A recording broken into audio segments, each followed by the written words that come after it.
Assalamualaikum warahmatullahi wabarakatuh. Yang terhormat Bapak Puspoko Puncoretno selaku dosen pengampu mata kuliah aplikasi komputer dan perkantoran. Kami dari kelompok 2 akan mempresentasikan aplikasi Microsoft Office Excel oleh guru di MIR Irsyad Kaliombo.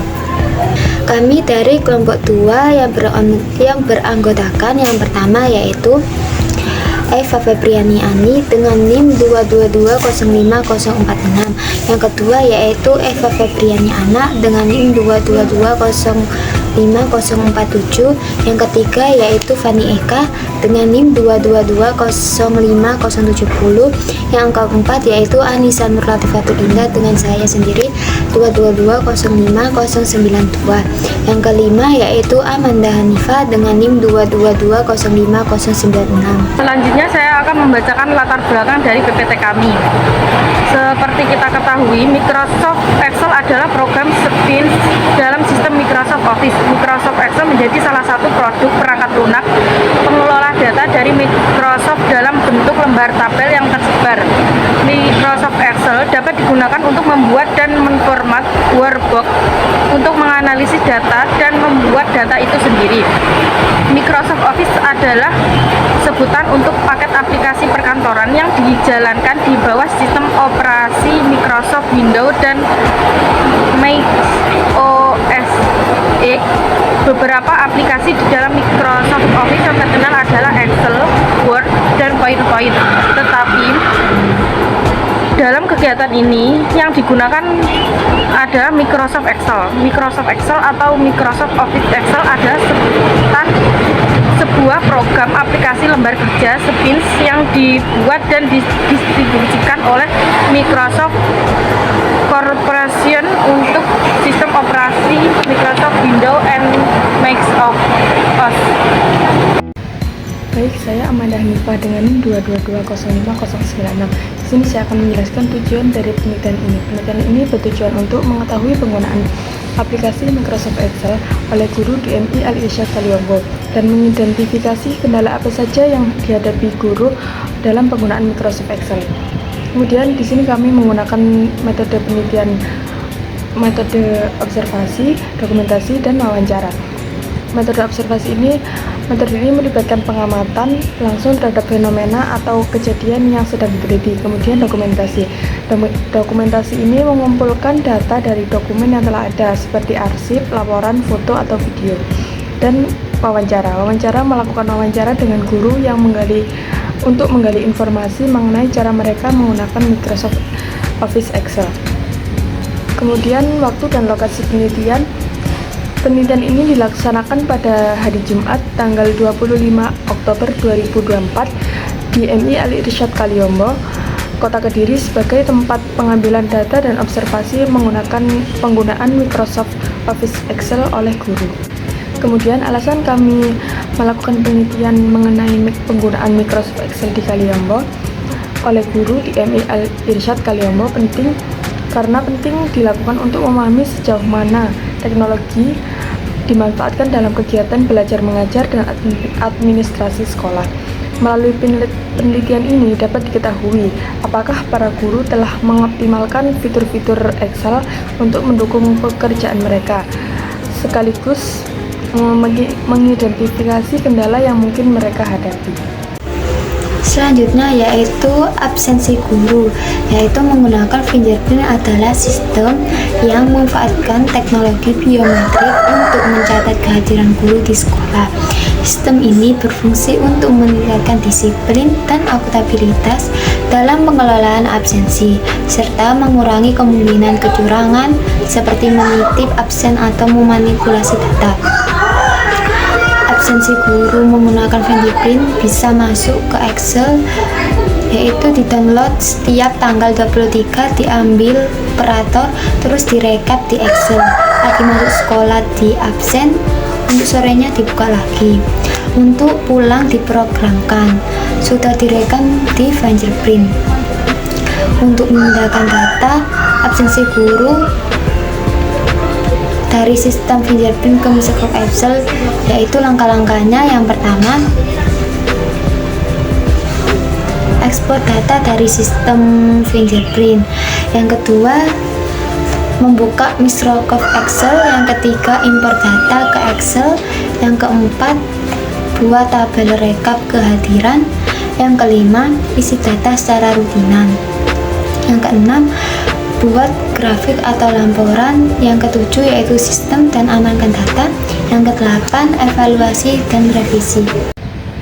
Baik, di sini saya akan menjelaskan tentang pengelolaan keuangan pada gaji guru. Dalam menetapkan gaji guru honorer swasta, biasanya yayasan akan mempertimbangkan hal-hal seperti jumlah bantuan yang diperoleh dari pemerintah maupun jumlah SPP siswa. Seperti yang sudah dijelaskan pada Bapak Kepala Sekolah MI Al-Irsyad Kaliombo, indikator utama yang biasanya mempengaruhi besaran gaji guru yaitu yang pertama kualifikasi pendidikan. Semakin tinggi tingkat pendidikan seperti lulusan S1, S2, ataupun S3, maka berpotensi untuk mendapatkan gaji yang lebih tinggi. Yang kedua, pengalaman mengajar. Guru yang memiliki pengalaman lebih lama cenderung mendapatkan gaji yang besar dibanding guru baru.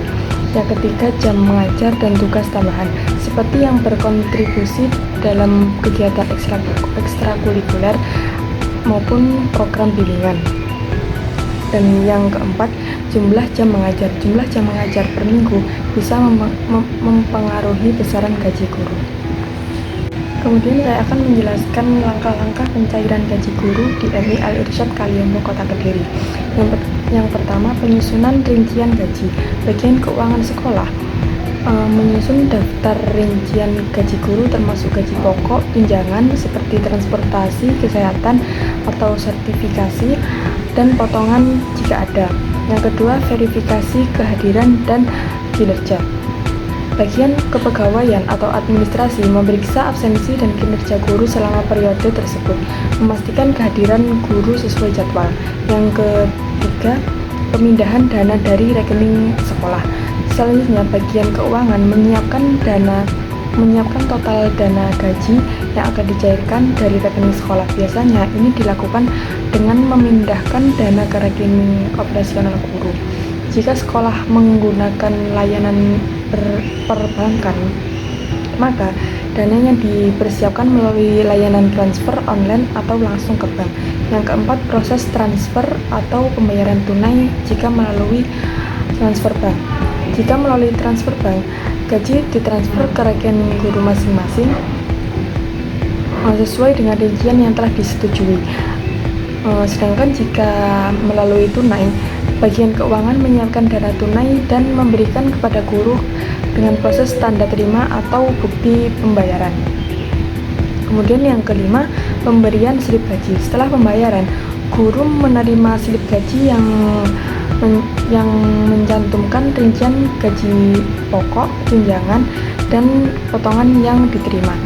Slip gaji ini berfungsi sebagai bukti penerimaan gaji sekaligus rincian perhitungan gaji. Dan yang terakhir, pencatatan dalam laporan keuangan. Bagian keuangan kemudian itu mencatat seluruh transaksi pencairan gaji ini ke dalam laporan keuangan sekolah. Itu saja penjelasan dari saya. Lanjut kepada materi selanjutnya akan disampaikan oleh teman saya. Terima kasih. Selanjutnya adalah pengelolaan nilai siswa atau rapat di MI Al-Irsyad. Pada setiap akhir semester, setiap guru mempunyai tugas dalam pengelolaan nilai akhir siswa yang meliputi absensi, tugas individu, tugas kelompok, nilai ujian tengah semester, dan nilai akhir semester. Adapun langkah-langkah untuk pembuatan rapor di MI Al-Irsyad sebagai berikut. Yang pertama, siapkan data untuk daftar nilai rapor. Yang kedua, setelah data disiapkan, langkah selanjutnya adalah membuat tabel. Pilih semua data dan klik tombol tabel pada tab beranda. Yang ketiga, memformat tabel. Klik tab desain tabel dan pilih gaya tabel yang diinginkan. Yang keempat, memfilter data dalam daftar nilai rapot berdasarkan nama siswa, mata pelajaran, dan nilai. Yang terakhir, setelah daftar nilai rapot selesai, simpan file tersebut dengan mengklik tab file dan memilih simpan. Selanjutnya yaitu administrasi sekolah. Administrasi sekolah adalah kumpulan kegiatan atau proses yang bertujuan untuk mengatur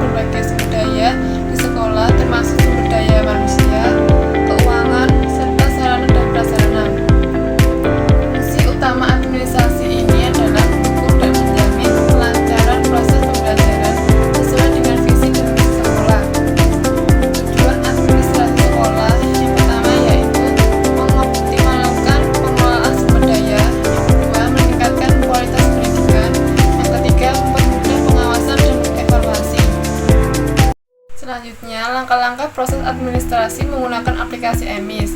Yang pertama, persiapan pendataan.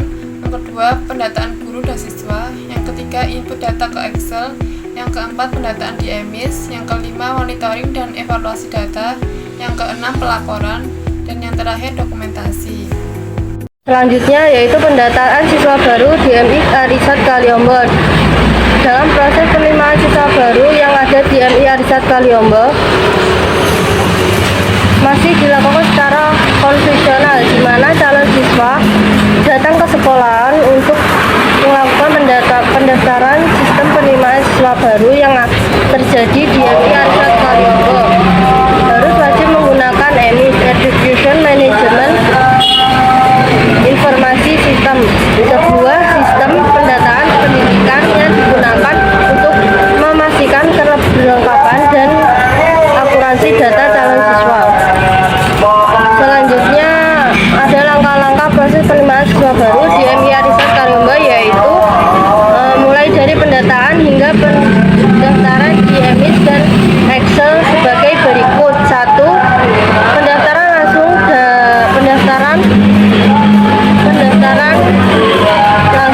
data calon siswa. Calon siswa bersama orang tua datang langsung ke sekolah untuk melakukan pendaftaran.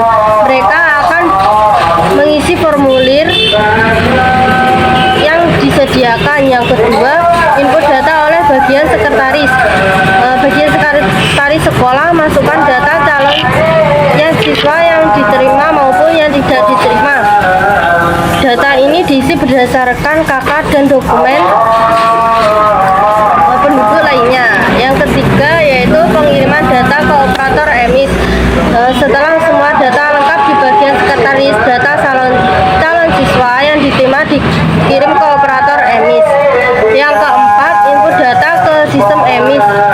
Operator sekolah memasukkan data calon siswa yang diterima ke dalam EMIS untuk pendataan resmi di Kementerian Pendidikan dan Kebudayaan. Yang terakhir yaitu rekapan data di Microsoft Excel. Selain pendataan di EMIS, data siswa baru yang diterima juga direkap kembali oleh bagian sekretaris dalam format Microsoft Excel untuk pencatatan internal sekolah.